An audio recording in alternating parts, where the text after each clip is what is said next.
Today we're covering a fascinating topic, which is the what and why of prayer, and we're focusing on Tachanun, one of the least understood tefillos in the davening, and really pays to focus a little bit more on it. I'd like to start off first of all by thanking our sponsors. I want to thank Ed and Sandy.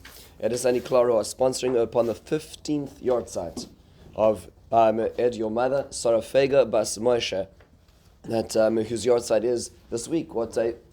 What actual day? Tomorrow, starting tonight, Be'ezras Hashem, the Shabbat should have an aliyah, and now she's reunited together with your father, Mitzvah Hashem. They should be Militzim Yisharim for your family, always. We also want to thank Shalom and Lori Huberfeld, who are sponsoring Lila Nishmas Esther Rezel Bas Avram.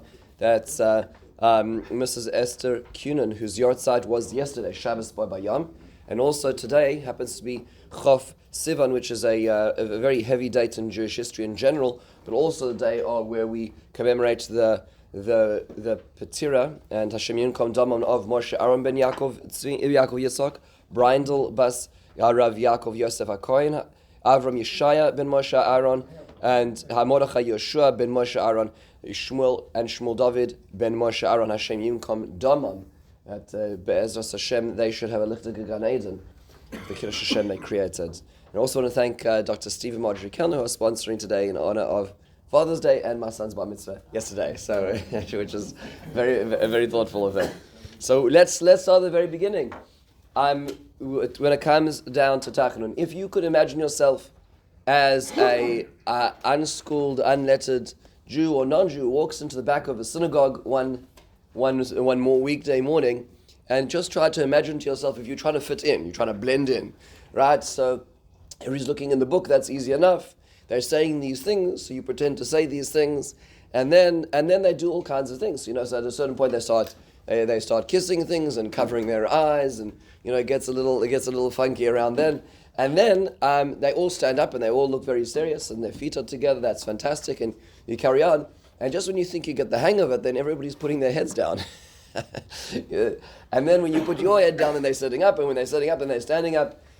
Tachanun is a very misunderstood, a very unusual prayer. It has a number of postures. It is unusual on many accounts. Let's try to unpack what it is. First of all, what is Tachanun? Just for I realized when I was teaching high school girls that most girls did not know what Tachanun was, and for the simple reason is that if you're not going to a minyan, you're not seeing Tachanun, so you don't see it, and if you don't see it, you don't understand it. You don't understand what's really going on. Even young boys, even in middle school boys, a lot of them don't know necessarily what it is. It's worthwhile just appreciating what is actually Tachanun. Tachanun is immediately following the Shemona Esrei in shul from Sunday to Friday. On a regular weekday, there are already three main sections of the basic Tachanun. Put on the main page just from the article, there's Vayomer David El Gad Sarli Ma'od B'Yad Hashem. So that's the first section. That large paragraph there. Followed by, we skip the middle section of Hashem Elokei Yisrael if it's unnecessary Monday and Thursday. There's a section called Shomer Yisrael. There are these 4 lines which are said about the holiness of Israel, and then there's V'anachnu Lo Neda, which is the last paragraph. 3 basic paragraphs of Tachanun, which are said on a weekday. When it comes to Monday and Thursday, we have the extended program where we have the Lurachim beforehand, and it's much more extensive. If you are Nusach Sfard, there's also Vidu which happens beforehand, right immediately after Shemona Esrei. If you daven Nusach Edut Mizrach, it's somewhat changed. The Vayamai David always comes at the beginning. The V'urachum is somewhat shorter. But B'yedazimei already has Tachanun, except for the Chasidim. Baruch Hashem, so many Hilulas. We'll get to that in a moment. So this is what Tachanun is. Just a few other basic what's right now is. What days does one recite Tachanun on? So it is every day except for Shabbos and Yom Tov. And the only difference would be is that on Monday and Thursday, it is more extensive. It is a much longer Tachanun as well. What days is it not recited on? So it's not recited on if you are in a Beis Ha'avel. If you are in a davening in a house of mourning, you do not say it. It is interesting, most people are not aware of this, that when it comes to a Monday and Thursday, there are opinions that when you leave the Beis Ha'avel, you should still say V'urachum if you were not the Avel. Just an interesting observation, which most people are not aware of. If, let's say, you are in the presence of a chasan, so a person who's getting married later that day, that becomes not so simple when it comes to the winter, where perhaps the wedding is after Shkia, just to put that, to be aware of that. but let's say a chassan's in shul or a chassan during the show brachas. In fact, we should create an agency for hiring out chassanim for just making sure that every minyan is covered. But for the show brachas, there is no tachanun, which is said. And also when it comes to a bris, but it's complicated with a bris. So if there's a bris in your minyan, then of course you're not saying tachanun. But in a shul like ours, like Canon Har, we have a 5:50, 6:37, 7:38, and 9 on every weekday. Not so simple. So let's say you have, as we had this last week, let's say you have a bris at the 7 o'clock minyan. So that's not necessarily the case that in the 6:30 you'll miss tachanun, unless let's say one of the balei simcha there, as an example, if the moil is davening early like we had last week, then the 6:30 will also have eclipsed tachanun but not just because it's in the shul per se. There are other minhagim which are lesser known minhagim. So some people have it when there's a kriyas shem for a baby girl. Some people have when there's a siyum. You can imagine what that would look like, is looking at what the 9 days looks like. So some have it when there's, let's say, a yahrzeit or a hilula of a great tzaddik, which in more the Hasidic community is a practice. It is worthwhile noting that the Piskei Teshuvah says that may be true, but one should really only follow a minhag which one has definite in one's family or community. And I don't think these are minhagim which are generally prolific around, and we'll see that there's an element of flux that came with Tachanun, which is why it leads to different minhagim as well. How is the Tachanun said?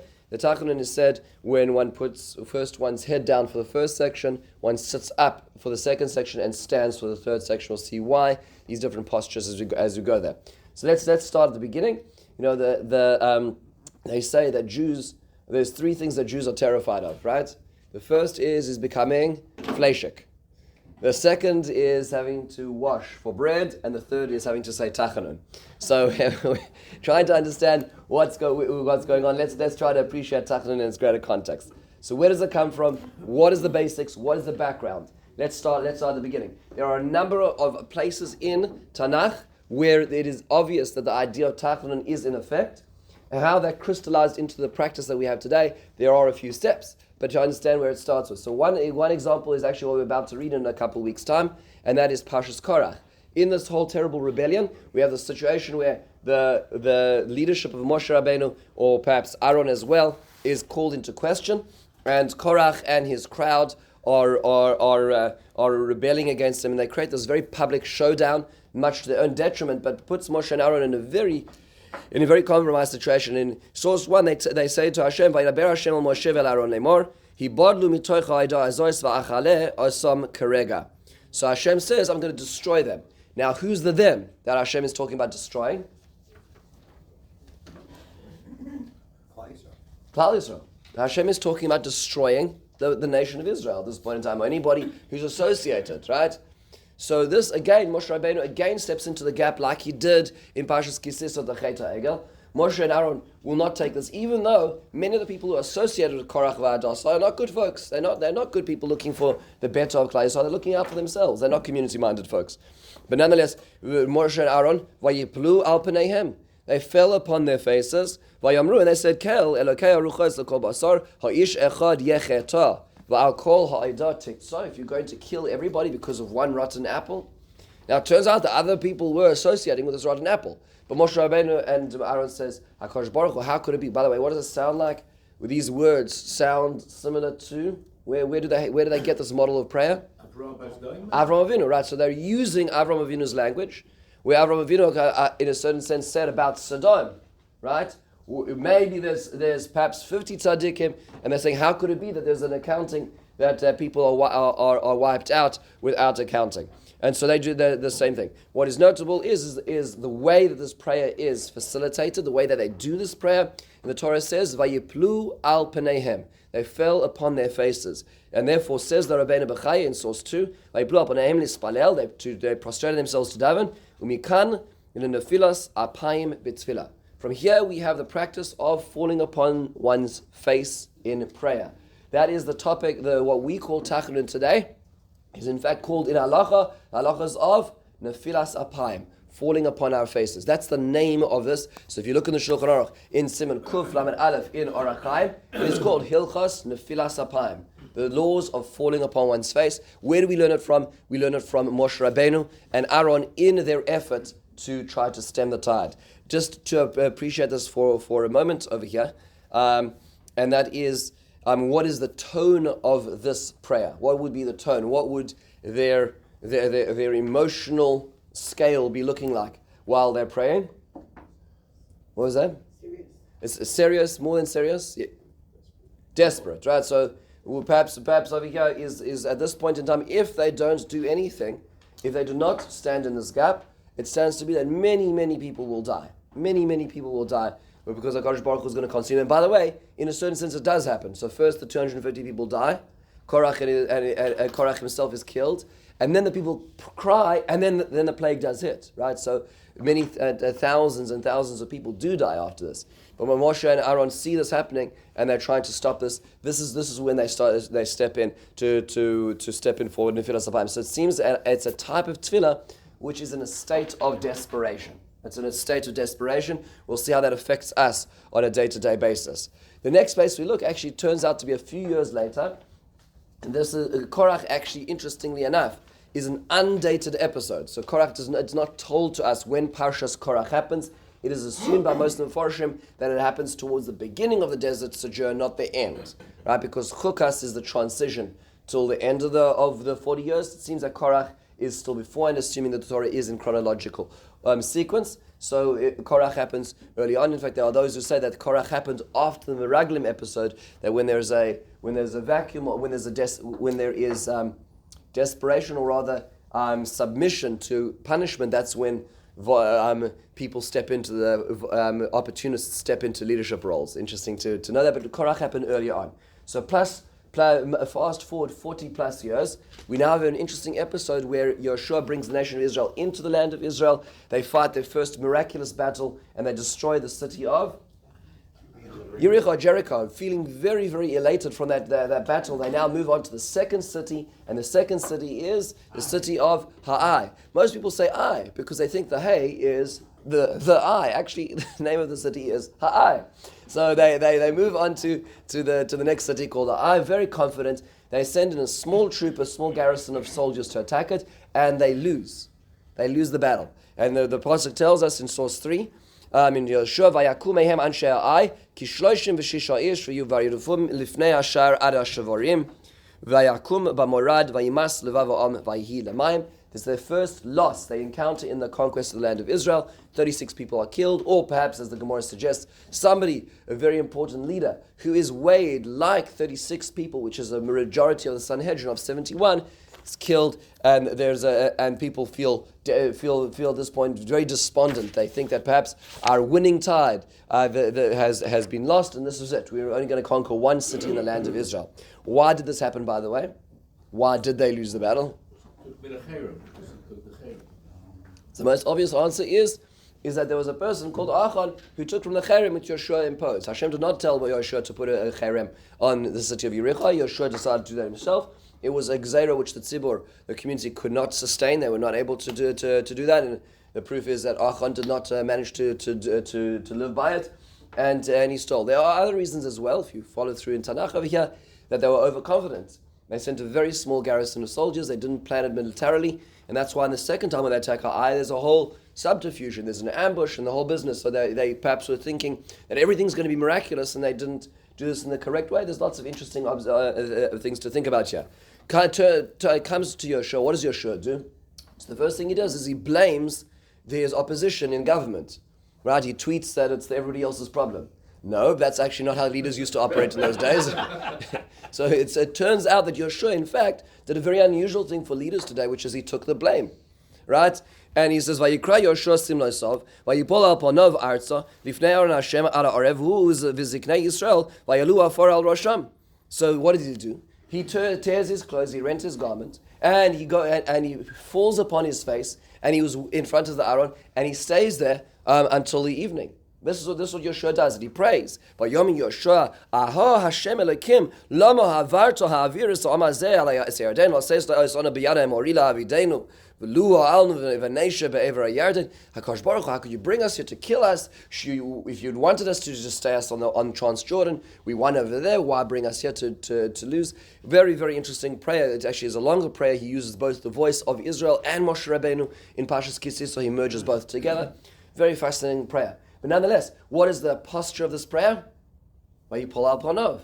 Again, the same word, nefilas apayim, is falling upon his face. Now you think of, oh, well, this is, it just happens to be. No. Again, this is a great state of desperation. The people at this point in time are starting to murmur. The people are saying, we're going to go back. We're going back right now. All this is happening as under Yeshua's feet. Yeshua takes responsibility. He doesn't blame anybody. He realizes it's his fault. And in fact, HaKadosh Baruch Hu says, Kum Yeshua, get up. Hashem says, based on Rashi understands the pasuk, 3 reasons why Yeshua is to blame for this.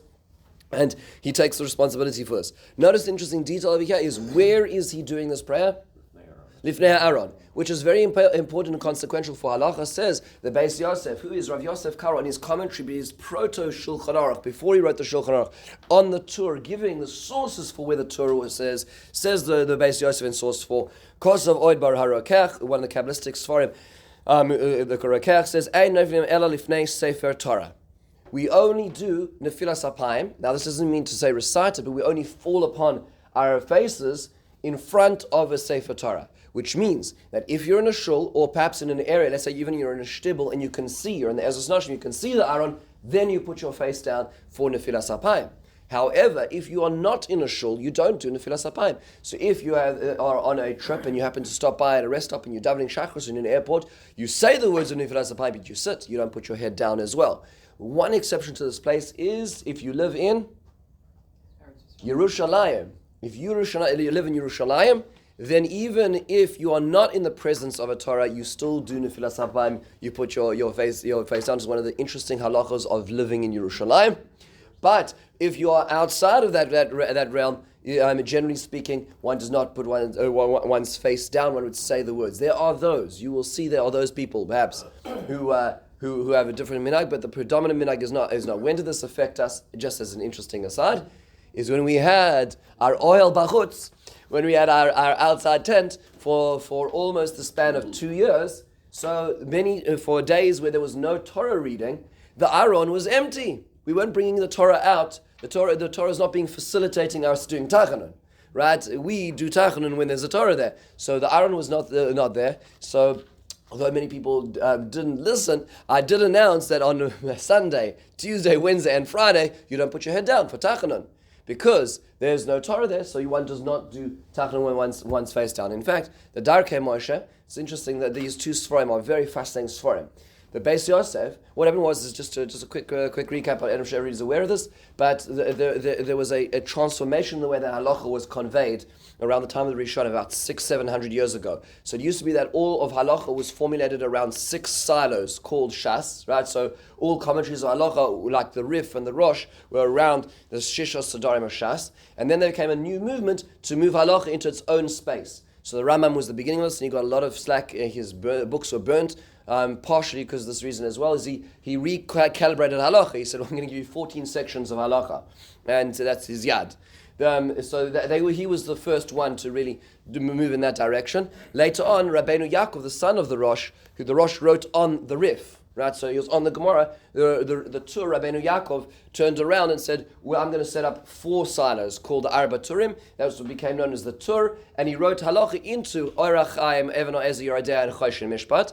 And he reformulated halacha. But the interesting thing is he wasn't actually paskening, he was really being malaket. So he says, and this is what the Rosh says, and my father Adoni Avi Rosh, and this is what the Rambam says, and what the Rif says. And you just bring it all down and you put it into sections, and he created his own sections. But he didn't tell you what to do. So what happened was that, first of all, he didn't put the sources either, like the Rambam didn't put his sources. So the Beis Yosef, like he commented on the Rambam, writing the Kesef Mishnah, to show where the sources of the Rambam were, wrote on the Torah his commentary called the Beis Yosef. And he showed where all the sources were. It happened to be that he was living in, where was the Beis Yosef living at this point in time? He was living in Tzfas. Right, so he was writing, commenting on where the Torah got everything from. And then, at the same time in Eastern Europe, in Warsaw, there was an individual by the name of Rav Moshe Isserles who was doing the same thing. And he was writing a book called the Darkei Moshe on the Torah as well. Both of these traditions. Both of them added on extra Rishonim that the Torah did not see or have access to. The Beis Yosef usually commenting on those from the Ottoman Empire, more in the realm of the Eidut Mizrach, and Rav Moshe Isserles from the realm of Ashkenaz. and they were both about to write a book, a sum total book to summarize halacha. Guess who won that was the Beis Yosef. He wrote the Shulchan Aruch. At that which point in time, the Ramah could have said, well, ich bin a gever. I also was writing and spent all this time, and he could have written a book and split Europe away from Israel, and he didn't. He submitted and he buried his book, and ultimately wrote glosses on the Shulchan Aruch as the Ramah, thereby unifying Europe and Israel, which is a tremendous amount of humility in doing that. But nonetheless, as the Ramah wrote these Darkei Moshe at the same time, remember he wasn't watching the Beis Yosef when this was happening, he notes in the source 5, Mariel, so he quotes the Mariel, much of our Nusach comes from, is on the Mariel, Kosa b'chotzer Beis HaKnesses, in Beis HaKnesses, Posuach havi kilifnei Aaron, u'mechase ponav betchina, ki'ilu haya lifnei Aaron. So it depends if you can have visual access to the Aaron, says the Mariel, as quoted by the Darkei Moshe, then you're able to put your face down. If you don't, you're not able to as well. Fascinating, this is learned from the incident of Yoshua, where Yoshua does it where? Lifnei Aaron Hashem. That's where it happens. Third incident as we push forward. Yeah, Jonathan. So did we consider taking a Sefer Torah during the time of the tent, putting it in the hall, just having it there so we could see? Yeah, so one has to be very careful today. We have this attitude is that the Torah dances around us, right? But really it's the other way around. We dance around the Torah. So we don't move Torahs easily. In fact, if you look at halacha, you only move a Torah to a place which is a minyan kavua, and you're going to land from it 3 times. And some people today, it's every I'm going up to camp. You have to be careful about where you take Torahs. Torahs don't move to us. We move to them, right? So like sometimes you'll see somebody carrying the Torah out, and they'll go over to somebody for them to kiss it. It's like no, it's the other way around. You come out to kiss the Torah. So we don't move the Torah for our own convenience. Convenience is a Western value; it's not a Jewish value. So it's we have to be very, very careful to put that into context. The next incident which actually relates to this is a terrifying incident that happens at the end of the life of David HaMelech in Sefer Shmuel Beis. The very, very end of David HaMelech's life. It's a really sad ending to David HaMelech's life. Essentially, this was his last public act, in which David HaMelech decided to do a census. And unfortunately, he wasn't doing a census just because he needed to find out how to build the Beis Hamikdash. He was doing a census. He wanted to see his accomplishments. Look at the beginning and the end. And when he did the census, he sent out Yoav. Yoav says, David HaMelech, perhaps this is not a good idea. David HaMelech ignores him. He sends out Yoav. He counts the people. And then we hear at the end, in source 10, in source 6, Pasuk Yud, Vayach Lev David Osai Acharei Sofares Seham. David HaMelech immediately realized that he had done the wrong thing. Vayomer David el Hashem, Chatasi Ma'od Asher Asisi. Hashem, you told us at the beginning of Parshas Kisisa not to count the people, and I did count the people. V'ato Hashem, Havor Nois Avon Avdecha Ki Niskalti Ma'od. Hashem, please remove the sin. I know I've done wrong. Right, this is before the punishment was offered. Vayakom David Baboker V'Dvar Hashem Hoyel God Anavi Chazeh David Lemor. So now God presents David with the following ultimatum, a very shocking ultimatum. Haloich v'dibarti el David K'amar Hashem Shalosh Anochi Notel Alecha U'Bechar Lecha Achas Mehem Ve'eserach. You have the option of one of 3 punishments, David Melech. You can choose your punishment. Vayover God el David, vayaged loy, vayomer loy, hasavoy lecha sheva shonim ra'av ba'artzecha.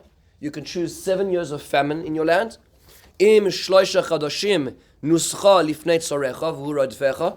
Or you're going to run in front of your enemies for 3 months. V'imeyos shloishus yomim dever ba'artzecha, or a plague which will affect you for 3 days. You tell me, David, what I should respond to Hashem to choose. Now, obviously, it's scaled, so I mean to say the more severe, the shorter, right? Just that's the way it's being set up over here. And famously, then, we hear the pasuk of which we start Tachanun with, which is Vayomer David el God. Now, just to clarify, that's not God Almighty, right? That is God who is the prophet. Right, God, Gimel Dalet, David God, Sarli Ma'od, I'm in immense pain. Nipla na b'yad Hashem, ki rabim rachamov v'yad adam al epola. Let me fall upon the hands of Hashem, and let me not fall upon the hands of human beings. What is David Melech answering now in context? To see this pasuk in context, what is David Melech really saying in this pasuk now? The pasuk we said at the beginning of Tachanun. David Melech was asked a 3-pronged question. There was a multiple choice question. What is David Melech's answer?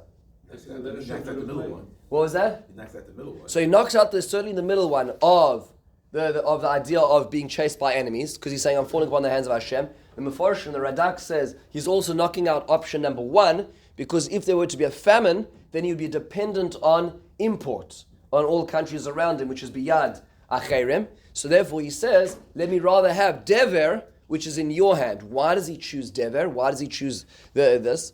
So one understanding is that he believes that human beings sometimes take advantage of their license, like Paro was destined to afflict Israel, and he did a really we'll call it, he went beyond the scale of what Hashem wanted. So I want to avoid that. I don't want you to give the license to other folks.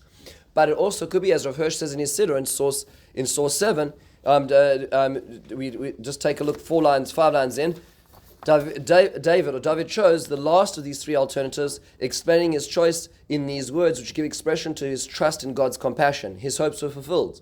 The pestilence lasted only half a day instead of 3, and we should note that in the many years later, the temple was erected at the very place where the dying was arrested. So David HaMelech said, I'm going to turn to HaKadosh Baruch Hu's compassion, to HaKadosh Baruch Hu's rachamim, and that's why he chose that choice. That's why it was dever, and in fact, it stopped in time. And that's how we begin Tachanun. And again, all of these 3 incidents, which are clearly proto-Tachanun, right? Nefilas Apayim, each one of them reflects a situation of impending danger, of a leader stepping in to try to defend the people, and a person, and this the expression of this, we'll call the necessity and the urgency of that situation is expressed in their prostration in front of HaKadosh Baruch Hu. Yes, Toby. I don't know. I kind of viewed this more as saying, I'm not choosing. I'm relying on Hashem. It's definitely an option. But the Mefarshim understand that he was choosing the third. That's what that understands. Yes, and that's what happened because the dever happened.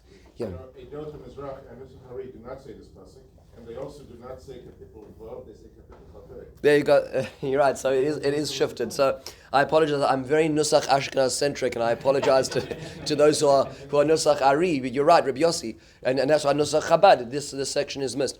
But I do think it's a very fascinating observation. It is Mizrach as well, right? So it happens to be they do, but it's shortened and doesn't start with this pasuk. It does. Nusach Ari does. Nusach Ari does. There's a linkage between which kapitel you use and whether you do the Nefilas Apayim. It's apparently very strong, very difficult. It's considered too strong to link that kapitel that Ari does and the Tzvardim do with Nefilas Apayim. It's like an either or. Fascinating. Well, actually, we'll see just in a second. If we get there, we'll just see that the Rivash talks about the development of the posture in a second, and we'll see that there was an element of flux, which probably led to different countries doing different things, which is where we are today, as well. So, Yossi, thank you for the comment. I just wanted to add in one element of here, which is I think a really terrifying element. This really gives us a sense of just how powerful this prayer is. This incident that we looked at the Tanakh a little bit. Let's look at the Gemara. We're looking at an incident which is one of perhaps the most famous Gemaras that we've all heard. But we don't know the end of the Gemara. The famous Gemara is the story of the Tanur Shel Achna. There's a machlokes between Rabbi Eliezer HaGadol, Rabbi Eliezer ben Hurkanus, and the Chachamim.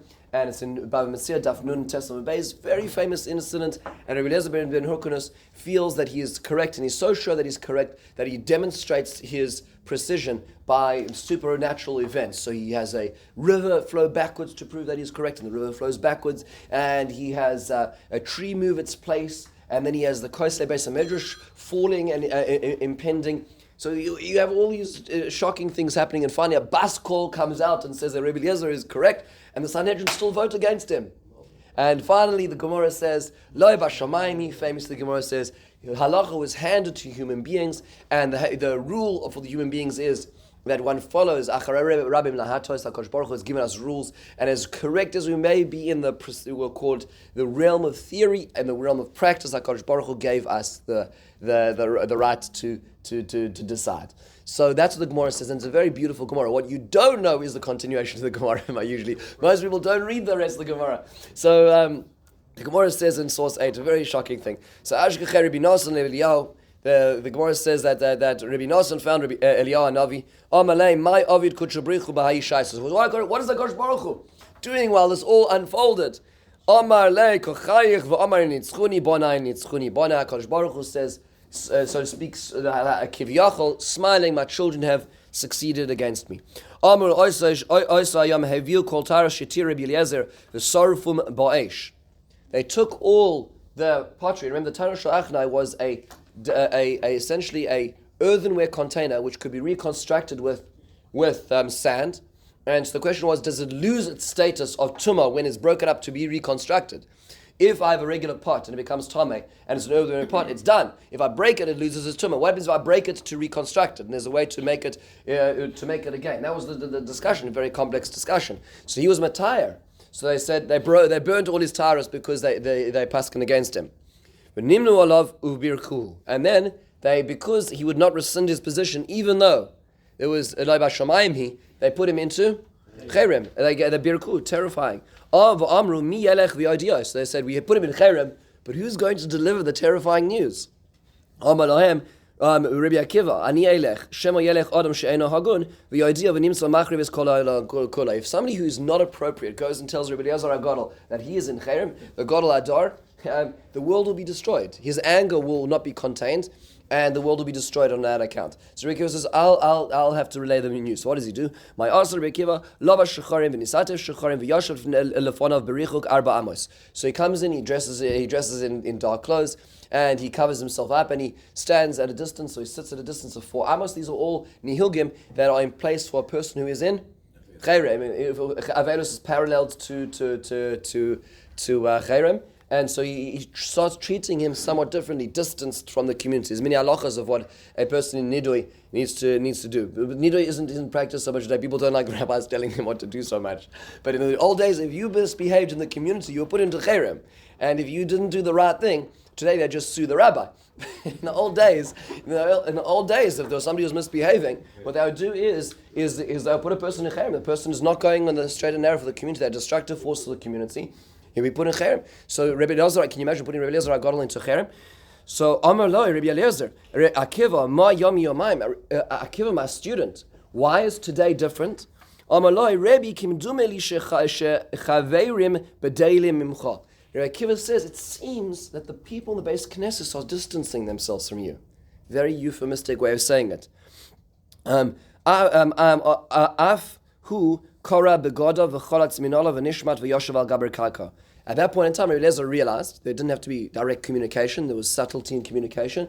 He tore his clothes like a person who's menudeh, and he took off his shoes, like again, all parallels to the Hilchos Avelus. Avelus is very much parallel to Nidui. Zolgul en of demois, and he started crying. Loka oilam shlish bezeisim, shlish bechitim, shlish besorim. And all the major economies, the agricultural economies, suffered. At this point in time, because of the pain that Rabbi Eliezer HaGadol was going through. So the world was shifted spiritually, the equilibrium was lost. That the dough fell. When all the dough in the world fell, at that point in time when Rabbi Eliezer was put into cherem. Tana,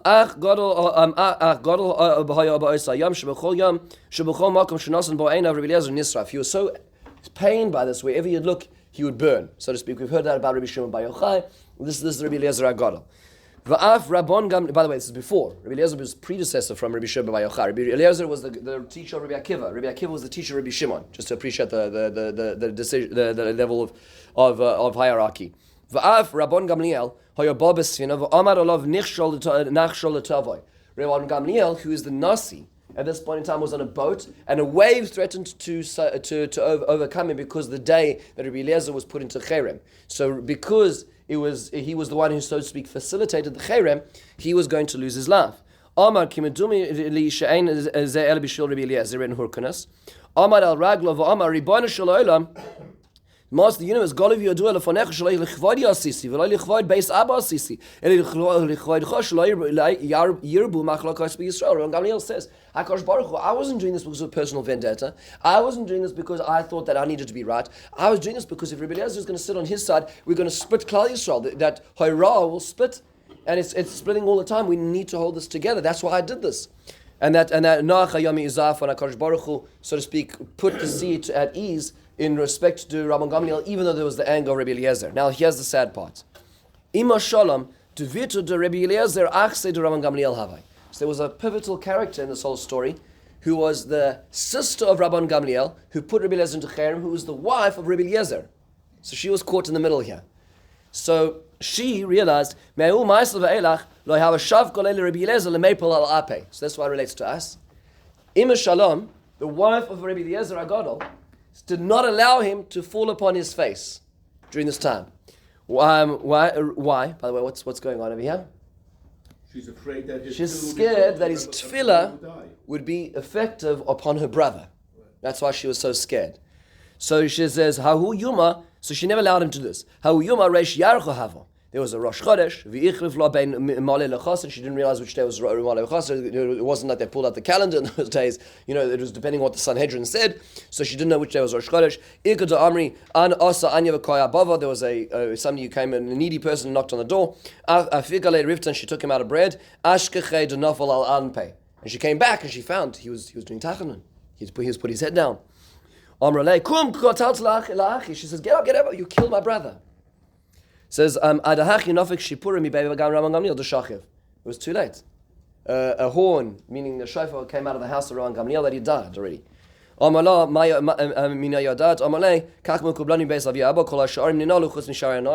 all the gates are closed except for the sharim of mistreatment.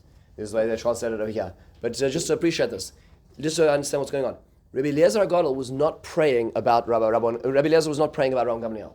Rabbi Eliezer HaGadol, who was one of the greatest sages of all time, the first of our midrashim which we have is the Pirkei de Rabbi Eliezer. That's Rabbi Eliezer HaGadol, right? Rabbi Eliezer HaGadol, the teacher of Rabbi Akiva, when he died in Cherem, just to appreciate this.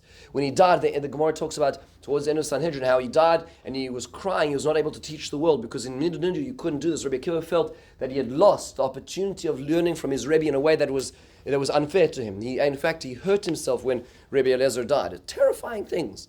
Right, so Rabbi Eliezer was not praying about Rabban Gamliel. He wasn't thinking about Rabban Gamliel. He was in pain about his situation, but that pain turned into the ramifications that affected those who caused the situation, even though he wasn't talking about them. That's the power of this. And that was expressed when was the depth of that expression? When he was allowed to do Nefilas Apayim. That's why she was trying to prevent him from doing this. By the way, that's why it's always important, before one goes to bed at night, before the Kriyat Shema Mitzvah, there's a Ribbon Shalom. The Ribbon Shalom releases other people from pain they caused one. Not because one necessarily is praying for their ill, but it's not, one doesn't want to be the facilitator, God forbid, of one's pain being the effect of somebody else's life. It's important to think about. This is a Rabbi Eliezer, this is what happened because of Rabbi Eliezer.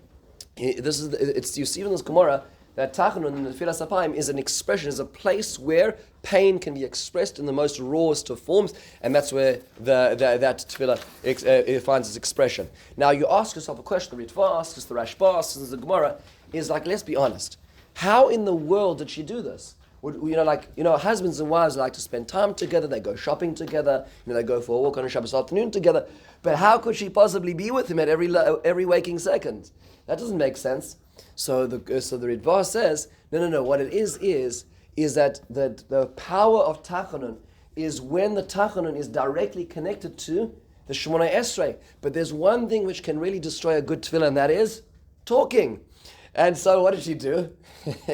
After he finished Shemona Esrei, she engaged him in a conversation, thereby disconnecting his tefillah and therefore actually, so to speak, disassociating and perhaps diverting him from doing his tachanun, which would be immediately afterwards. So it wasn't that she had to be with him all day. She had to be at him at the pivotal moment, which was the moment that was that day, that Rosh Chodesh, or when the Ani was at the Pesach, where she went out and did it. So this is what she was trying to do.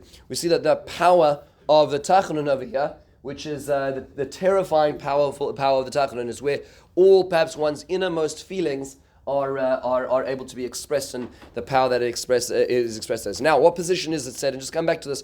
Rivash talks about this, and Rivash says, one of the later Rishonim says, an interesting thing you see from the story, a few things which are important. Number one is you see, is Tachanun, is Nefilas Apayim a choiva or a reshus? Is it an obligation, or is something one can opt into? What do you see from this Gemara? So it sounds like, says the Rivash, this is reshus. It's not a chayva. It's not like the Shemona Esrei. It's not like what Anshe Knesset Gdola formulated originally. It wasn't formulated at the same time. It was formulated later on based on this idea. How do you know that? Because Rabbi Eliezer listened to his wife. Meaning, let's say Rabbi Eliezer's wife says to him, just before he's about to do Shemona Esrei, honey, let's go out for a walk. Right? So let's say he would have gone out for a walk, but he would have come back and done Shemona Esrei, right? But the point is, when it came to Tachanun, he let his wife interrupt him. Right, which meant to say that this was not at this point in time as much of a chova, says the Rivash. So that's why he says you'll see different communities having different minhagim. Some communities, he actually talks about the regional development, would say it on Shabbos. Some communities did not say it on Shabbos and on Yom Tov because already, this is what we're talking about 600-700 years ago, it was not as kavua. Yet as to do it. Some people would stand for it, some people would sit for it, says the Rivash. This is where the halacha is still formulating into what we have it today. The Torah, when quoting this, does say, by the way, says, but today we have formulated in a certain level of concretization. It becomes a chayva because of the way communities have adopted it. But to Yossi's point, different communities adopted it somewhat differently, which is why, let's say the Nusach Ari will have a few psukim which are shorter. They'll have the video at the beginning, which is also Me'ain, the Tachanun, and then Ashkenazi communities will have it formulated somewhat differently. That's because there was a flux till really about 600 to 500 years ago as to how it looked precisely. Now we have it, and it's printed in the Siddurim. It's a lot easier to have it as the chayva, and our acceptance of it has turned into that. Question then becomes is, so what about Monday and Thursday? So why on Monday and Thursday is it more of an extensive program of and a more intense program? So this is why davening starts earlier on Monday and Thursdays, because of Tachanun and Kriyas Torah. So there's a very unusual story which is told in the Sefer quoted in the Sefer Tamei Menagim, where he says it's actually in a little bit in Aramaic, but it's an interesting story here. Says this is in Kuf Lamed Vav in the Sefer Tamei Menagim. He says Tam Shamrim V'Urachu V'Shenu V'Chamesh. He says Ki Uvda Havi B'Sinasa D'Yudai D'Asum in Galus Yerushalayim La'as D'Havu Tamun Ha'Yegmoina. There was a boat of Jews being taken in captivity to a place where there was a hegmon, there was some sort of governor, whether this means Rome, whether this means a city in Galus. Amru Leim Minon Atun Ba'ina Leminasa Lechon Kama D'Minasa Lechanan Mishal V'Azariah. So they said, perhaps we can give you the same testing as Hanan, Mishnah, Azariah. That was not a standardized test they're talking about. This wasn't like getting into university. What was the test that Hanan, Mishnah, Azariah went through? Yeah, they went through the fire. So Aton Nura, through the kiln. Amrulei, they said to the Hegmon, to this leader, Hav lanu zman tlal sin yamin. So please give us a window of 30 days to process this request. Yav lo nizman yasu betanisa. They said in a fast or call yuma madachazi bechelma have mishtoi ba'ape kila. So that would anybody who had a dream, they would present publicly as perhaps maybe they had an answer. They were sitting at a fasting to see what they should do in response to this terrible gezerah. As they're about to finish the 30 days, so the fellow who was a Yerei Shamayim, but he wasn't the most we call it extensive Talmid Chacham. Amar Lahu, he came in forward in front of the community. He says, Ana Chazina Bechelma, Di'ikruli Chad Psuka Dahav Iksiv Bey, Trei Ki Vitzlas Aloi, V'lo Yadona Mahi. He says, in my dream, they were reading a pasuk which is the following formulation. It's like a riddle. It had 2 keys and 3 lois. Okay, key as in kuf yud, chaf yud, but he doesn't know what it is. That reflects the idea of loy chakim kulihai, because he couldn't recognize the pasuk, but he knew the key. He knew that the key K-E-Y to the pasuk was 2 keys, 3 lois. So amalei chad sabach hakim ulachada. That's probably the pasuk which is the answer, the key to this, which is ki savor b'mayim itach ani. When you go to the water, I am with you. And when you go to the rivers, I will not drown you. And what's the next part? The next part is when you go to the fire, I will not consume you. So it says that is actually autobiographical to what the pasuk you saw is referring to what just happened. We just came through the sea, and what it's saying is the impending is the fire, but I'm not going to let you get harmed. So the first part of the pasuk has already happened. The next part of the pasuk is about to happen. So I felt that this was a insurance. You're going to survive this. The Hashem is telling you that you will have a miracle, and that's what happened. They made a huge fire. He entered this. So this fellow entered into the fire.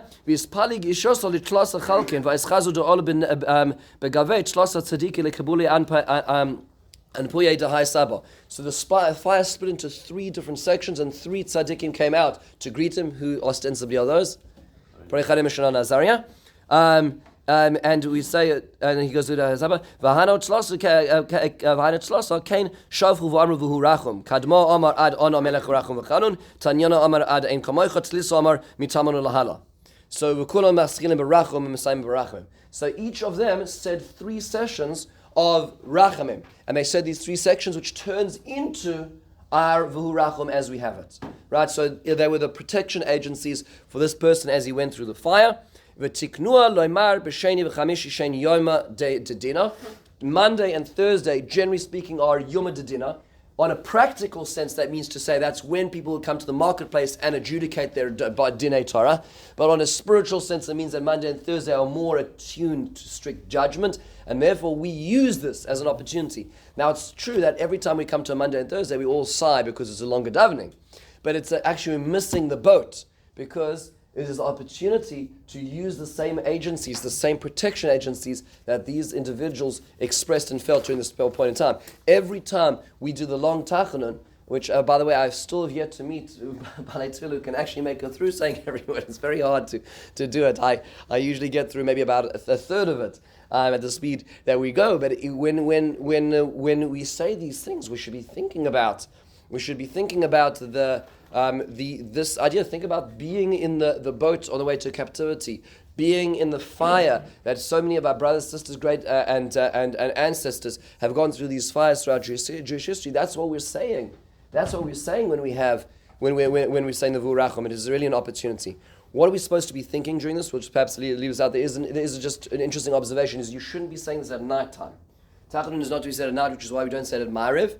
And that means to say that the minhag is, the way that we follow halacha, is that let's say a person starting mincha and one comes to shkia, one is able to daven mincha beyond shkia for a few minutes, but one cannot say tachanun. So if one is in a pinch, and one hasn't got to start mincha before shkia, before sunset, one would say mincha without the tachanun. One doesn't say it at night. In the mornings, if you know slichos starts really early, especially like let's say our earliest minyan, let's say in the winter, starting really early, you can say it, the poskim say, because the time, the quadrant of the day, day is divided into 4 quadrants, 6 hours, and the first quadrant from sunset to midnight is a time of strict judgment, which is why we don't say slichos, then we shouldn't say tachanun then as well. But in the second quadrant, which is the second half of the night, it's really a time of rachamim, because it's now darkness moving towards light. Then we can say tachanun. So even if that says before daybreak, one still says the tachanun at the end of the slichos program, which one says as well. Just as an interesting side. Now, let's try to say. So what are we actually achieving with this when we are saying it? So yes, all these incidents in our history call us back. We think about Rabbi Eliezer HaGadol, we think about Yoshua, we think about David HaMelech, we think about Moshe and Aaron. These are all people who all did this. They all were in these moments. We think about their moments and how similar they are to our lives. But what are we supposed to be thinking? So coming back to the Rebbe Ben Bechaya on page 2 for a moment, just if you reverse, he says there's 3 things that a person should be thinking about when doing Tachanun. 3 ideas that are going on in one's head. One is L'moira hashchina, the fear of the divine presence. And he says the reason why one puts one face down is in fact a prostration because of being in the presence of Hashem. Right? So it is this expression of HaKadosh Baruch Hu, which is why, just as an interest, which arm does one put down and rest one's head on for Tachanun? So it happens to be a little bit of a debate. And the general practice is for men davening in the morning, it is for a regular right-handed man, is the right hand not to put one's hand down on one's tefillin, but at mincha it's on the left hand, because there's no tefillin there. Why is it the left hand? It's because the shechina is to the right of one's. That's the general understanding. So when one puts one's heads down, one is facing the shechina by putting one's head down on one's left. If it were not for the tefillah as well. Just to understand the orientation. That's what the Rebbe Bechaya says. Just a quick slip in over here. A reminder for those during the summer months who may not be wearing long sleeves, you're not allowed to put your hand down on your bare skin. So if you've got a watch, that's fantastic. But if not, you have to whip out a paper towel or a tissue to put, and you should not be putting your hand down directly on one's bare skin. What was that? A towel? Some sort of intermediary. The second, says Rabbeinu Bechai, without reading it all inside, Hashenis laharos tsar v'achna. It's a sign when a person's when people are in abject pain or in mourning, they put their heads down. They can't face the world, right? That's the expression that we're doing. And there's so much pain in our lives. There's so much pain individually, communally, internationally, that there's to suffer. We are in that state of abject suffering. And then the 3 says, Hashlish is laharos asirois choishen chushav v'bitul hargoshasov. It is a sublimation. We are cancelling our looking around. We are cancelling our interaction with the rest of the world. At this point up, it's self-negation. So it's expression of the revelation of the divine. It's as he points out, to show the pain that we're in, and also we are limiting our expression so we can focus on the things which are really bothering us. In the Shemona Esrei, our face is public property. People can see us. When we put our face down, they can't see us anymore. Therefore, we can really express what might be really going on, the real pain in our lives, so nobody else knows. We can cry in that time as well. Note an interesting thing at the end of the Bar Ben Mechai, in the last paragraph here, he says, interesting observation, he says, he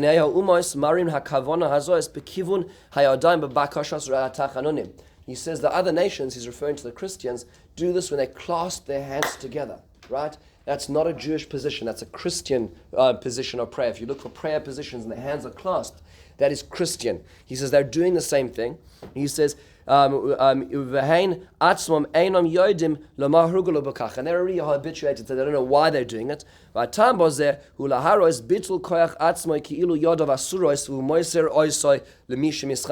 if your hands are bound together in self-sacrifice and submission.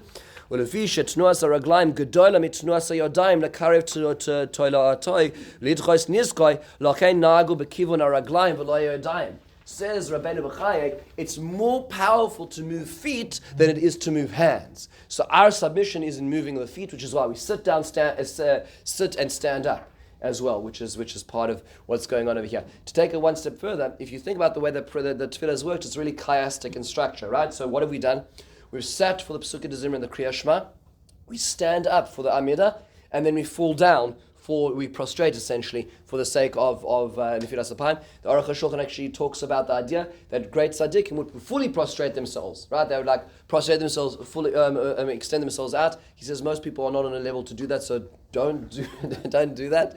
He says, but we put our heads down at least. So he says, therefore, there's essentially three positions, and then we reverse them. So you move from head down to sitting, then sitting to standing. Right, which means to say it's essentially A, B, C, B, A. That's the positions of davening that we've now taken in terms of sitting, standing, falling, sitting, standing. And at the end of it, when we stand up, what do we say? V'anachnu lo neida ma na'aseh. HaKadosh Baruch Hu, we don't know what to do. We're trying to serve you. We're trying to relate to you. We don't know what to do, which is why we shift our position at that last moment back into that position. It is worthwhile knowing that there's one of the predominant themes, and we'll close with this, is the idea of self-negation, which the Rabbeinu B'chai says. Most of the Acharim follow that idea of self-negation, where the Nefesh HaChaim says, just in his way of quoting it, is the first line in source 19. He says in the Hagah, Yimsor nafshoy v'rucha v'nishmasa legamre lemisach, v'pasuk Eilechu Hashem nafshi esa. It says it's essentially handing one's soul over, and he goes into the Kabbalistic descriptions of La'alosam im naran shel gimah ha'olamos. Does anyone know what naran is? Nefesh, ruach, neshama. So a person is handing over their spiritual being to HaKadosh Baruch Hu in this position. There's a self-negation which is going on. He quotes the Zohar and Parshas Korach about Moshe and Aaron. When they prayed for Israel, they were essentially sacrificing their lives because HaKadosh Baruch Hu says, I'll take you, not them. So there was this element of self-negation, which he quotes from the Zohar as well. Rav Soloveitchik expresses it in the psychological terms, at the top of the last page, in page 8. The way he says it is, the institution of Tachanun or Nefilas Apayim stresses the annihilation of man's being. That's a very strong word. Man lowers himself to the dust and negates his existence, which is why we're moving ourselves downwards. The words of supplication spoken through Nefilas Apayim highlight the tragic character of the pleader. God, do not rebuke me in your anger. From this plea emerge all the terrors of the miserable and unfortunate person who bears in his bosom perpetual grief and disgrace. The one who supplicates regrets his sins and calls for help. This formula of entreaty laden with the pain and of shame is especially prominent in the moment of virui confession. The practice of many communities to recite virui before Nefilas Apayim is not without point. So what he's saying is, then Rabbi Yossi coming back to the Nusach Ari there, which is why virui is part of the Nefilas Apayim. He says, we're so embarrassed. We're so inadequate. HaKadosh Baruch Hu, this is the time I'm going to tell you in the day, more than any other part of the tefillah, is this inadequacy is expressed. In Rav Kook's Orot, if you take a look, and this is a translation in source 21, five lines in, the middle of the line, it says, so man must now direct his attention after this time of joy. So the Shemona Esrei is elation. He says, to that which is lowly and ugly within him. He will be disgusted with his life on account of its deficiency, the negative character traits, the inane actions. In doing so, he will be divested of the imperfections and their power will wane. So we've elated ourselves, we tell ourselves how wonderful we are, HaKadosh Baruch Hu, we're your servants. And then we reflect on the fact that we're not all that great and we make mistakes and there's lots of problems and imperfections. And that's when we relate to it. And by the way, personally, not publicly. It's by ourselves, in our own space, in our own cocoon. And finding the teachings of the Alter of Kelm, and he would say, he quotes the Chavos Levavos, who says on the second line, the following prayer. And this is how he related to Tachanun. Ribono shel olam, Master of the universe. Bikashti zeh v'zeh. I've just come out of the Shemona Esrei. HaKadosh Baruch Hu, I just asked for this, asked for that, asked for that. All these things. HaKadosh Baruch Hu is so important to me. Aval atzoscha toiva mi atzosi. HaKadosh Baruch Hu, I realize you got it all covered. You know what's best for us. Coming back to David Melech's statement for the Nusach Ashkenaz folks. Hashem, I'm falling upon your hand to be in the way that you read the pasuk. HaKadosh Baruch Hu, I'm going to let you decide. HaKadosh Baruch Hu shemusa moiser atzmoi legamrei b'yad Hashem v'atov b'necha yaseh. So after all these requests in the Shemona Esrei, after I've said all these things, HaKadosh Baruch Hu, in the end of the day, submission. I'm going to submit myself to you. You decide what's best for us. Be'ezras Hashem, HaKadosh Baruch Hu, we're going to accept this. And that's the culmination of this tefillah, the high, the low, all coming together into this catch-all, the tefillah of Tachanun. What a really, really beautiful tefillah. What a way to do it. It's the place where perhaps the saddest and hardest parts of our lives can be expressed, is the Tachanun. Rabbi, so thank you so much for taking the time. It's a wonderful day and happy